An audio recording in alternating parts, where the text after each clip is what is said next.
ஓம் சாந்தி, ஓம் சாந்தி, ஓம் சாந்தி. நாம் தொடர்ச்சியாக பாக்கிய விதாதாவிலிருந்து ஒவ்வொரு மகானாத்மாக்களும் சரி, அற்புதமாக எப்படி பிரம்மா பாபாவுடன் அனுபவம் ஏற்பட்டது, சாகார பாபாவுடன் அதை பற்றி நாம் தொடர்ச்சியாக பார்த்து கொண்டு வருகிறோம். இன்றைக்கு நாம் பார்க்கக்கூடிய மகானாத்மா அகமதாபாத்திலிருந்து சாவித்திரி அம்மா. இவர் மாதாஜி. இவர் என்ன சொல்ல போகிறார், எப்படி சாகார பாபாவுடனான அனுபவத்தை நம்மிடம் பகிர்ந்து கொள்ள போகிறார் இன்றைக்கு. கேட்போமா? வாருங்கள். அகமதாபாத்திலிருந்து சாவித்திரி அம்மா, என்னுடைய அலௌகிக ஜென்மம் 1965ஆம் ஆண்டு, அதாவது மம்மா சரீரை விட்ட ஆண்டு. அந்த வருடம் தான் எனக்கு இந்த அலௌகிக ஜென்மம் கிடைத்தது. எனக்கு உடனே 2 மாதங்களிலே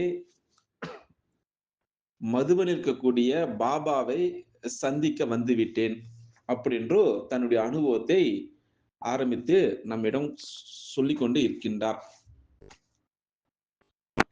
பாபாவிற்கு முன்னால் சென்று பாபாவை பார்த்தால் எனக்கு ஒளியே ஒளியாகவே தென்பட்டார். அந்த சமயத்தில் எனக்கு ஏதோ ஒரு ஆனந்தத்தினுடைய உலகத்தில் நான் மூழ்கிவிட்டேன் என்பது போல நான் என்னையே மறந்து விட்டேன் அப்படின்று தன்னுடைய கதையை சொல்லிக் கொண்டிருக்கின்றார்.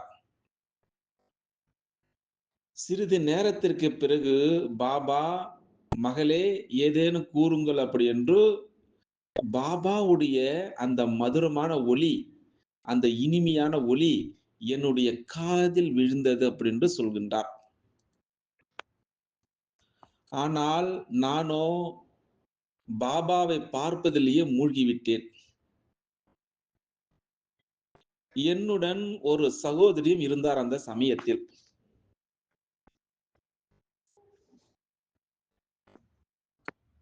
அவர் பாபாவிடம், பாபா இவர் தூய்மையாக இருக்க விரும்புகின்றார் அப்படி என்று சொன்னார். அந்த குழந்தையும், அதாவது என்னுடைய கணவர் மிகவும் நல்லவர் என பாபா சொன்னார். யுகல். அந்த நேரத்தில் நான் பாபாவை தனியாகவே சந்தித்தேன். அப்போ கணவர் வெளியில் இருந்தார். பிறகு பாபா இப்படி என்னிடம் சொன்னார், எப்படி மகளே, அதாவது சாவித்திரி அவரை பற்றி சொல்கின்றார். மகளே, கவலையற்று செல்லுங்கள். பாபா இரவு முரளி நடத்துவார். அந்த சமயத்துல பாபா இரவு தூய்மையை பற்றி முரளி நடத்தினார், பியூரிட்டி பத்தி. அந்த தூய்மையை பற்றி கேட்டு நாங்கள் தூங்கிவிட்டோம். காலையில் முரளிக்கு பிறகு பாபா 2 தட்டுகளில் டோலி வரவழைத்தார். இனிப்புன்னு சொல்லுவாங்க டோலி அப்படி என்றால். பிறகு பாபா யாரெல்லாம் அந்த முஜாப்பூரிலிருந்து வந்திருக்கக்கூடிய குழந்தைகளோ அவர்கள் எழுந்து நில்லுங்கள் அப்படின்னு சொன்னார். அகமதாபாத்தில் இருக்குது முஜாப்பூர். லௌகிக கணவரிடம் பாபா இந்த டோலியை வகுப்பில் நீங்கள் பகிர்வீர்களாக அப்படின்னு சொன்னார். எல்லாருக்கும் கொடுக்கணும் அப்படின்னு சொன்னார் லௌகிக கணவரிடம்.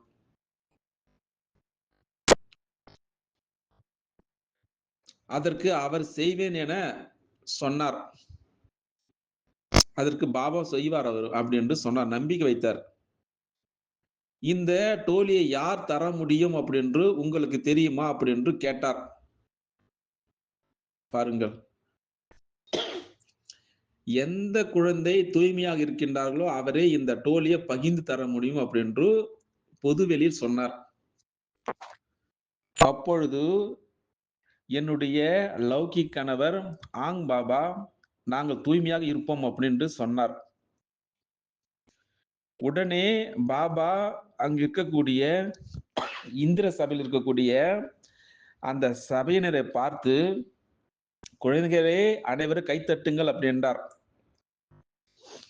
பிறகு பாபா எங்கள் இருவருடைய கைகளில் அந்த டோலினுடைய தட்டுகளை கொடுத்து, எங்கள் இருவருக்கும் அந்த தூய்மையினுடைய வாக்குறுதி செய்வித்தார். அதாவது ஆங்கிலத்தில் ப்ராமிஸ்ன்னு சொல்லுவாங்க வந்து. இது போலத்தான் நாம் வந்து அலோகியத்தில் வரக்கூடிய குழந்தைகளை இப்படித்தான் நம்ம பாலம் செய்ய வேண்டும். அன்பினுடைய பாலம் செய்ய வேண்டும்.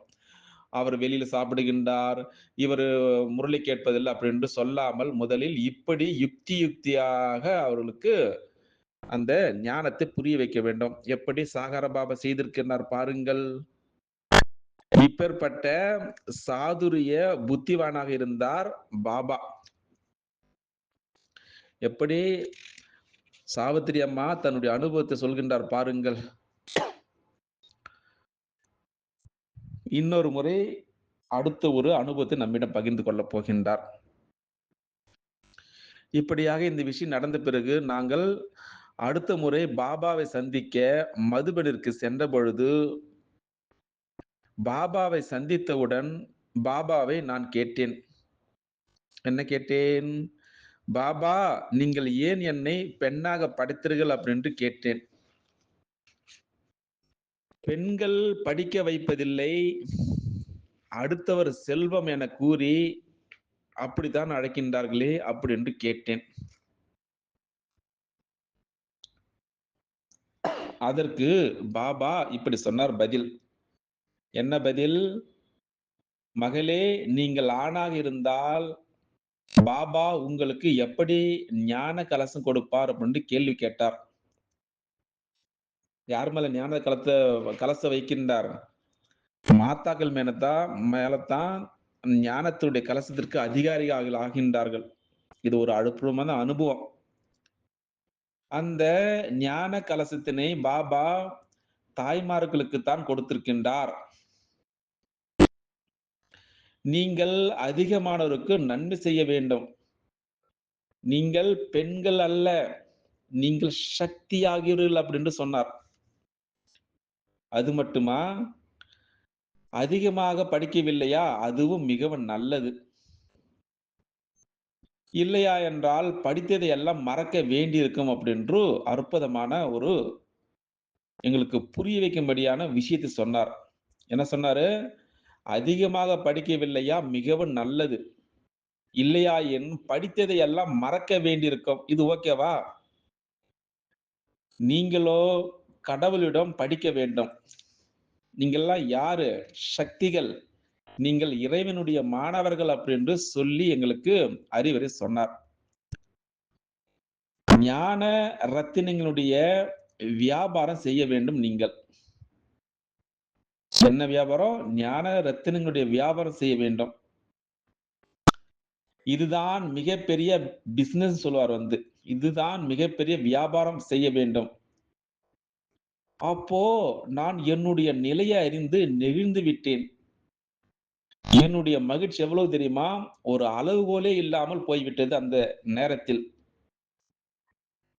அதனால் இன்று வரை அந்த இறை மாணவர்களுடைய பெருமிதம் இருக்கிறது. அப்படின்றோ சாவித்திரி மாதாஜி நம்மிடம் பகிர்ந்து கொள்கின்றார். நான் இன்று வரை ஒருபொழுதும் வகுப்பினை தவறவிட்டதே கிடையாது அப்படின்னு சொன்னார். அடுத்ததாக ஒரு படக்கண்காட்சியை பற்றி அனுபவத்தை சொல்ல போகின்றார் நம்மிடம். அந்த சமயத்துல ஒரு புது படக்கண்காட்சி உருவாகி இருந்தது. அந்த படக்கண்காட்சி எங்கு அமைக்கப்பட்டது என்றால் கல்கத்தாவில் அமைக்கப்பட்ட ஏற்பாடு இருந்தது. அதற்கு பாபா, மகளே கொல்கத்தா சென்று அந்த கண்காட்சியை பார்த்து வாருங்கள் அப்படின்னு என்னிடம் சொன்னார். அப்ப நாங்கள் எல்லாம் என்ன செஞ்சோம்? நாங்கள் எல்லாரும் தாய்மார்கள் எல்லோரும் கல்கத்தா சென்று கண்காட்சியை பார்த்தோம். பிறகு பாபா சொன்னார். எப்படி? எதன் மூலமாக? தொலைபேசியின் மூலமாக சொன்னார். எவ்வளவு அற்புதமான ஒரு காட்சி பாருங்கள். தொலைபேசியில் பேசினார் பாபா. பாபா, கண்காட்சி மிகவும் நன்றாக இருக்கின்றது. எங்களிடத்திலும் கண்காட்சி ஏற்பாடு செய்ய வேண்டும் அப்படி என்று நான் சொன்னேன். ஆனால் எங்களிடத்தில் அந்த நேரத்தில் சென்டர் எதுவுமே கிடையாது. அகமதாபாத்ல, முஜாபூர். அதனால் நாங்கள் வீடு வீடாக சென்று, சத்சங்கத்தினுடைய ரூபத்தில் சென்று வகுப்பு செய்வோம். அதுக்கு பாபா சொன்னார், "மகளே, நீங்கள் மக்கள் கண்காட்சிக்காக ஏற்பாடு செய்யுங்கள். பாபா அமர்ந்திருக்கின்றார். எல்லாவற்றையும் செய்து முடித்து விடுவார்" அப்படின்னு சொன்னார். அப்ப நாங்கள் என்ன செய்தோம் தெரியுமா? நாங்கள் அனைத்து தாய்மார்களும் சேர்ந்து கண்காட்சிக்காக ஒரு அழகான இடத்தினை ஏற்பாடு செய்தோம். அனைத்து ஏற்பாடுகளும் முடிந்துவிட்டன. அப்பொழுது நிர்மலா சாந்தி தாதி அவர்கள் உதவிக்காக 30 சகோதர சகோதரிகளை உதவிக்காக அனுப்பியிருந்தார். நிர்மல் சாந்தா என்பது என்ன? பிரம்மா பாபாவுடைய லௌகீக மகள். அவர் பற்றி பிறகு பார்க்கலாம். அப்போ நாங்களும் அவ்வளவு ஒன்று புரிந்து கொள்ளாமல் இருந்தோம். நாங்கள் எளிய பாவனையுடனே, அதாவது சென்னை ரோசி பேகன்ஜி தெரியுமா? ரோசி பேகன்ஜி சகோதரியிடம் அனைத்து ஏற்பாடுகளும் செய்துவிட்டோம். ஆனால் பாபா இதுவரை பணம் அனுப்பவில்லை அப்படி என்றோம். அதற்கு ரோசி பேகன்ஜி சொன்னாங்க, "வாருங்கள், அனைவரும் யோகத்தில் அமருவோம்" அப்படி என்றார். நாங்கள் அனைவரும் யோகத்தில் அமர்ந்து விட்டோம். பாபாவுடைய நினைவில். யார் வீட்டில் சகோதர சகோதரிகள் தங்கியிருக்கின்றார்களோ, அந்த வீட்டினுடைய மாதா, அதாவது அம்மா டிரான்ஸ்ல சென்று விட்டார். அங்கு டிரான்ஸில், அதாவது வதனத்தில் மம்மா, பாபா இருவரும் அமர்ந்திருந்தார்கள். அந்த மாதா, அதாவது அம்மா, பாபாவுக்கு முன் சென்று, பாபா அனைத்து ஏற்பாடுகளும் முடிந்துவிட்டன. ஆனால் இதுவரை நீங்கள் பணம் அனுப்பவில்லை அப்படின்றார். அதற்கு பாபா, "மகளே, நீங்கள் கீழே செல்லுங்கள். பாபா மம்மாவை அனுப்புகின்றார்" அப்படி என்றார். பாபா மம்மாவிடம், "மகளே, நீங்கள் செல்லுங்கள்" அப்படி என்றார். இப்படி சொன்னவுடனே மம்மா எழுந்து நின்று விட்டார். அவ்வளவுதான். அந்த மாதா கூட டிரான்ஸில் இருந்து கீழே வந்து, "பாபா மம்மாவை அனுப்புகின்றேன்" அப்படி என்று சொன்னாங்க. அப்போ நாங்கள் அனைவரும் எழுந்து அறைக்கு வெளியே வந்தோம். அப்பொழுதுதான் எங்கள் அனைவருடைய புத்தியில், நாம் பாபாவிடம் பணம் கேட்பதா என்ன? அப்படி என்று ஒரு யோசனை வந்தது. இல்லை, இல்லை, இல்லை. எங்களிடம் இருக்கின்ற பணம் வேறு எந்த காரியத்திற்கு உதவப் போகிறது? இது எவ்வளவு வெட்கப்பட வேண்டிய விஷயம். நாங்கள் பாபாவிடம் பணம் கேட்டு விட்டோமே அப்படி என்று. இந்த எண்ணம் வந்தவுடன் அனைவரும் அவரவரிடம் இருக்கின்ற பணத்தை தர ஆரம்பித்தார்கள். அப்போ ஏகப்பட்ட ரூபாய்கள் வந்து சேர்ந்து விட்டன. இதுதான் பாபாவுடைய அதிசயம். அப்போ அனைவருடைய புத்தியை மாற்றி விட்டார். அப்போ அந்த கண்காட்சியானது கோலாகலமாக கிட்டத்தட்ட 15 நாட்கள் வரை நடந்தது. அதனுடைய செய்தியினை தினமும் பாபாவிற்கு சொல்லுவோம். அப்ப கண்காட்சியானது முடிவடைந்து விட்டது. அதற்கு பிறகு அனைவருக்கும் பரிசுகள் கொடுத்தோம். பிறகும் சரி, மிகுந்த பணம் மிஞ்சிவிட்டது. அங்க சேகரித்த பணம் எல்லாம். பாபா, பணம் மிகவும் மிஞ்சிவிட்டது, என்ன செய்வது அப்படின்னு கேள்வி கேட்டோம். அதற்கு பாபா சொன்னார், "நீங்கள் என்ன செய்ய வேண்டும் என்றால், சென்டர் திறந்து விடுங்கள். பாபா 2 பிராமணிகளை அனுப்பி விடுவார்" அப்படி என்றார். அப்போ சென்டர் திறக்கப்பட்டு விட்டது. அங்கே 2 ஆசிரியை, அதாவது சகோதரிகள் வந்து தங்கினார்கள். அப்படியாக அந்த இடத்தில் சேவை வளர்ந்து கொண்டே இருந்தது. இப்படியாக யார் ஒவ்வொரு காரியத்தையும் சரி சுயம் செய்கின்றார்களோ, அப்படிப்பட்ட குழந்தைகளாலேயே பாபா மகிழ்கின்றார் அப்படின்னு ஒரு இந்த அனுபவத்தின் மூலமாக நாம் புரிந்து கொள்ள முடிந்தது. இப்படியாக சாவித்திரி அம்மா நம்மிடம் தன்னுடைய அலௌகிக கதையை எப்படி சேவை செய்திருக்கிறார் அப்படின்னு பார்த்தோம். இன்னொரு அற்புதமான ஒரு அனுபவத்தை நம்மிடம் பகிர்ந்து கொள்ளப் போகின்றார். பார்க்கலாமா? ஒருமுறை மதுபன் நான் வந்திருந்த பொழுது, பாபா எனக்கு அனைத்து சம்பந்தங்களுடைய அனுபவத்தினை செய்வித்தார். 8 சம்பந்தம் இருக்குது இல்லையா? தாய், தந்தை, ஆசிரியர், சத்குரு, நாயகன், நண்பன், குழந்தை, இதுபோல 8 சம்பந்தம் இருக்கின்றது. இதுபோல எல்லா சம்பந்தத்தினுடைய அனுபவத்தினை எங்களுக்கு செய்வித்தார். காலையில் வகுப்பில் அமர்ந்திருந்தேன். பாபா வகுப்பில் வந்தபொழுது பிரம்மா பாபா என்னை பார்த்து புன்சிரித்தார். பிறகு அந்த பலகீனமான மாணவர்கள் பின்னால் அமர்கின்றார்கள் என்று சொன்னார் அவர். அதனால் நான் எழுந்து முன்னால் வந்து அமர்ந்து விட்டேன்.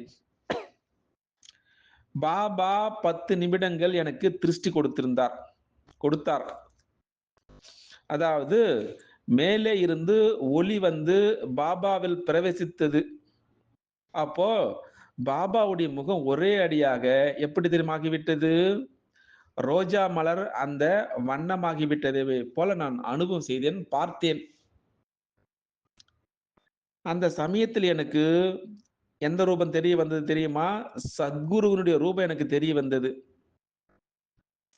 இப்படியாக முரளிக்கு பிறகு நாங்கள் சிறிய ஆளினுடைய அந்த மேல் தளத்தில் கோதுமை காய வைக்க சென்றோம். அங்கு பாபா திடீரென்று வந்து, மகளே, இந்த குழந்தையை, அதாவது சகோதரி மாதாஜி அந்த அம்மாவை பார்த்து கோதுமையை சுத்தமாக செய்ய சொல்கின்றீர்களா அப்படின்னு கேட்டார் கேள்வி. பாபா வீட்டில் கூட கோதுமையை நான் தான் சுத்தம் செய்கின்றேன் அப்படி என்றேன். இப்படியாக பாபா என் தலைமையில் கை வைத்து ஷபாஷ் மகளே அப்படி என்றார்.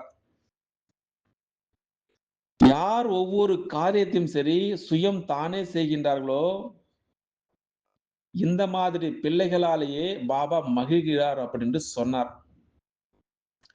பிறகு நாங்கள் கோதுமையை சுத்தம் செய்து அறைக்கு சென்றோம். அப்போ திடீரென்று அங்கிருந்து லட்சு சகோதரி வந்து, சீக்கிரம் வாருங்கள், பாபா உங்களை அழைக்கின்றார் அப்படின்னு லட்சு சகோதரி சொன்னார். லட்சு சகோதரி பற்றி பிறகு நாம் பார்க்கலாம். நான் மிக உற்சாகத்துடன் பாபாவுடைய அறைக்கு சென்றேன். அப்போ பாபா வாருங்கள் மகளே அப்படி என்று சொன்னார். நான் பாபாவுடைய முன்னால் அமர்ந்து விட்டேன். பாபா மிகுந்த இனிமையான திருஷ்டி கொடுத்து கொண்டே, மகளே, ஒரு தாய் தன் பிள்ளைகளை வளர்க்கின்றாள் அல்லவா? நான் அதற்கு ஆங் பாபா அப்படின்னு சொன்னேன். மகளே, பிரம்மாவும் உங்களுடைய அம்மா அப்படின்னு சொன்னார். இப்படியாக கூறிக்கொண்டே பாபா என்ன செய்தார் தெரியுமா? சிறிய ரொட்டியில் வெண்ணையும் தேனும் கலந்து என்னுடைய வாயில் ஊட்டினார். அந்த சமயத்தில் அம்மாவுடைய அவ்வளவு இனிமையான ரூபம் எனக்கு தெரிந்தது. அந்த தாயினுடைய அன்பில் நான் மூழ்கி விட்டேன். அந்த நாட்களை மறக்க நினைத்தாலும் என்னால் மறக்க முடியாது அப்படின்று மதுபனில் நடந்த பிரம்மா பாபாவுடன், அதுவும் சாகாரா பிரம்மா பாபாவுடன் ரொட்டியில் வெண்ணையும் தேனும் கலந்து என் வாயில் ஊட்டினார் அம்மா போல அப்படின்று தன்னுடைய அலௌகிக கதை நம்மிடம் பகிர்ந்து கொண்டார். இன்னொரு விஷயத்தை பற்றி நம்மிடம் பகிர்ந்து கொள்ள போகின்றார் நம்முடைய சாவித்திரி அம்மா அவர்கள். ஒருமுறை இரவு வகுப்பில் பாபா யோகத்தின் மீது புரிய வைத்துக் கொண்டிருந்தார். அதாவது சிவபாபாவை எப்படி நினைவு செய்ய வேண்டும் அப்படி என்று. பாபா நீங்கள் எவ்வளவு இனிமையானவர், எவ்வளவு அன்பானவர் என்று சொன்னார். இப்படி விஷயங்களை பேசிக்கொண்டே இருக்கக்கூடிய சமயத்தில் பாபா சிறிய குழந்தையினுடைய ரூபத்தில், அதாவது சிவபாபாவிடம் பேசிக் கொண்டிருப்பதை நான் பார்த்தேன். அடுத்த நொடி பாபா கதியில் அமர்ந்திருக்கின்றார் என்பதற்காக தோன்றியது எனக்கு. பக்தியில பாடிக்கொண்டிருந்தோம். நீங்களே அம்மா, அப்பா. நீங்களே இந்த அதிசயமான காட்சியை நான் சுயம் பார்த்தேன் மற்றும் அனுபவம் செய்தேன் அப்படின்றோ அற்புதமாக இந்த காட்சியை நம்மிடம் சொல்லிக் கொண்டிருக்கின்றார். உண்மையில் பாபா என் வாழ்க்கையை பெருமிதமாக்கி விட்டார். அதாவது ஜென்ம ஜென்மாந்தத்தினுடைய ஆசையை பூர்த்தி செய்து விட்டார். இப்படியாக இவ்வளவு நேரமாக அகமதாபாத்திலிருந்து சாவித்திரி அம்மா, அதாவது பிரம்மா பாபாவுடன், அதாவது சாகார பாபாவுடைய அனுபவத்தை நம்மிடம் அற்புதமாக அந்த அலௌகிக கதையை எப்படி பிரம்மா பாபாவுடன் எப்படி எல்லா சம்பந்தம் அந்த ஞான கலசத்தை யாருடைய தலையில் வைத்தார் அப்படின்று முழுமையாக நம்மிடம் சொல்லி அற்புதமாக இந்த பாக்கிய விதாதா மூலமாக சாவித்திரி அம்மா சொன்ன விஷயங்களை நம்ம கேட்டு நாமும் சரி, நாம் இந்த ஈஸ்வரிய காரியத்தில் முன்னாடி நாம் ஒரு காலை எடுத்து வைக்க வேண்டும், பொறுப்பாக இருக்க வேண்டும் அப்படின்று இந்த அலௌகிக கதை மூலமாக நாம் புரிந்து கொள்ள முடிந்தது. அச்சா, நாம் அடுத்த நாளாக நாம் வேறொரு மகானாத்வை பற்றி பார்க்கலாம். அச்சா, ஓம் சாந்தி, ஓம் சாந்தி, ஓம் சாந்தி.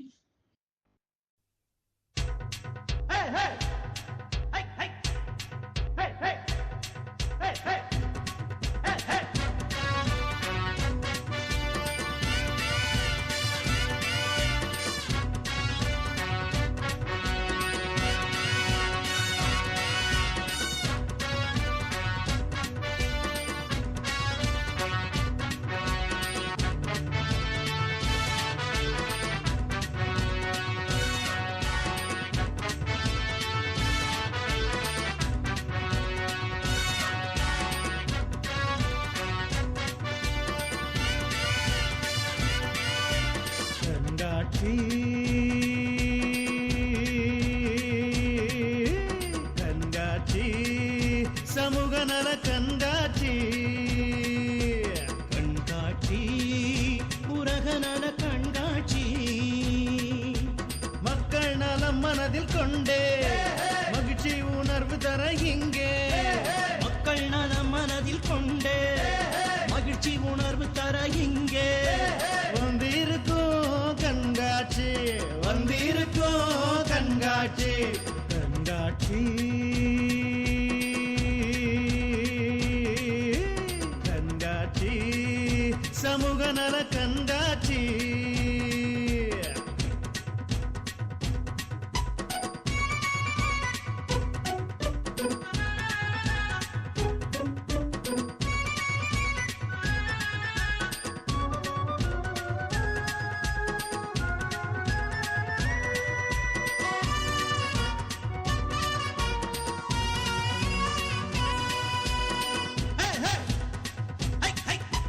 மனிதன் இயல்பாய் வாழ்ந்திடவும் மகிழ்ச்சியை எல்லோருக்கும் கொடுத்திடவும் துன்பமற்று இன்பத்துடன் வாழ்ந்திடவும் சத்திய வழி சொல்லும் கண்காட்சி, பேராசை மோகத்தினை நீக்க கடுங்கோபம் கோபத்தை ஓட்ட ராஜயோகத்தினை பயின்றிடுவோம், உயர் பண்போடே வாழ்ந்திடுவோம், ராஜயோகத்தினை பயின்றிடுவோம், உயர் பண்போடே வாழ்ந்திடுவோம்.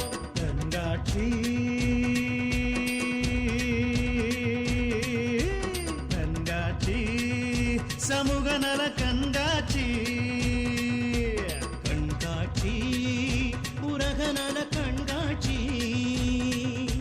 மக்கள் நலம் மனதில் கொண்டே மகிழ்ச்சி உணர்வு தர இங்கே, மக்கள் நலம் மனதில் கொண்டே மகிழ்ச்சி உணர்வு தர இங்கே வந்திருக்கும் கண்காட்சி, வந்திருக்கும் கண்காட்சி, கண்காட்சி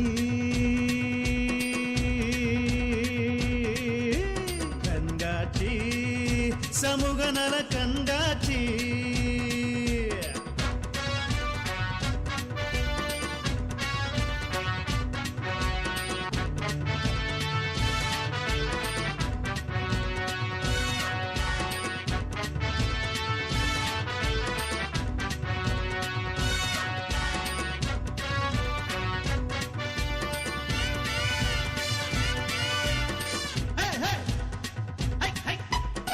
அலைந்திடும் மனதை அடக்கிடவும் நிரந்தர சாந்தியை அழிந்திடவும் நல்லெண்ணத்தோடு நாம் வாழ நம் எதிரில் விளக்கிடும் கண்காட்சி கொள்ளை கொலை இவ்வுலகில் மலிஞ்சிடுச்சு மகிழ்ச்சி எல்லாம் நம்மிடையே போயிடுச்சு சிசுவதையும் இங்கேதான் பெருகிடுச்சு இதை போக்க வந்துருச்சு கண்காட்சி சிசுவதையும் இங்கேதான் பெருகிடுச்சு இதை போக்க வந்துடுச்சு கண்காட்சி கண்காட்சி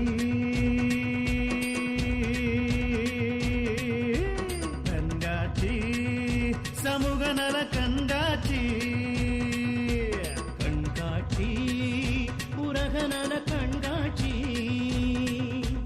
மக்கள் நலம் மனதில் கொண்டே மகிழ்ச்சி உணர்வு தர இங்கே மக்கள் நலம் மனதில் கொண்டே மகிழ்ச்சி உணர்வு தர இங்கே வந்திருக்கும் கண்காட்சி வந்திருக்கும் கண்காட்சி கண்காட்சி கண்காட்சி சமூக நல கண்காட்சி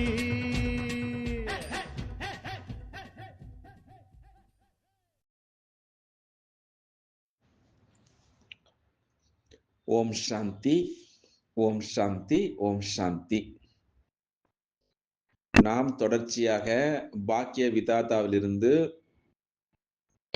ஒவ்வொரு மகானாத்மாக்களும் சரி அற்புதமாக எப்படி பிரம்மா பாபாவுடன் அனுபவம் ஏற்பட்டது, சாகார பாபாவுடன், அதை பற்றி நாம் தொடர்ச்சியாக பார்த்து கொண்டு வருகிறோம். இன்றைக்கு நாம் பார்க்கக்கூடிய மகானாத்மா அகமதாபாத்திலிருந்து சாவித்திரி அம்மா. இவர் மாதாஜி. இவர் என்ன சொல்ல போகிறார், எப்படி சாகார பாபாவுடனான அனுபவத்தை நம்மிடம் பகிர்ந்து கொள்ள போகிறார் இன்றைக்கு கேட்போமா? வாருங்கள். அகமதாபாத்திலிருந்து சாவித்திரி அம்மா, என்னுடைய அலௌகிக ஜென்மம் 1965 ஆண்டு, அதாவது மம்மா சரீரம் விட்ட ஆண்டு. அந்த வருடம் தான் எனக்கு இந்த அலௌகிக ஜென்மம் கிடைத்தது. எனக்கு உடனே 2 மாதங்களிலே மதுவனில் இருக்கக்கூடிய பாபாவை சந்திக்க வந்துவிட்டேன் அப்படின்று தன்னுடைய அனுபவத்தை ஆரம்பித்து நம்மிடம் சொல்லிக்கொண்டு இருக்கின்றார். பாபாவிற்கு முன்னால் சென்று பாபாவை பார்த்தால் எனக்கு ஒளியாகவே தென்பட்டார்.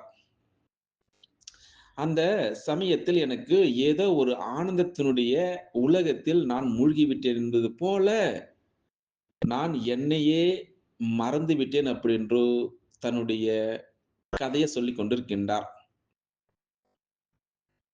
சிறிது நேரத்திற்கு பிறகு பாபா, மகளே ஏதேனும் கூறுங்கள் அப்படி என்று பாபாவுடைய அந்த மதுரமான ஒலி, அந்த இனிமையான ஒலி என்னுடைய காதில் விழுந்தது அப்படின்னு சொல்கின்றார். ஆனால் நானோ பாபாவை பார்ப்பதிலேயே மூழ்கிவிட்டேன். என்னுடன் ஒரு சகோதரியும் இருந்தார் அந்த சமயத்தில்.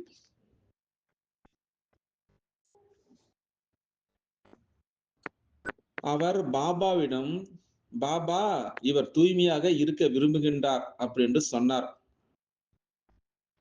அந்த குழந்தையும், அதாவது என்னுடைய கணவர் மிகவும் நல்லவர் என பாபா சொன்னார். யுகல். அந்த நேரத்தில் நான் பாபாவை தனியாகவே சந்தித்தேன். அப்போ கணவர் வெளியில் இருந்தார். பிறகு பாபா இப்படி என்னிடம் சொன்னார், எப்படி மகளே, அதாவது சாவித்திரி அவரை பற்றி சொல்கின்றார், மகளே கவலையற்று செல்லுங்கள்,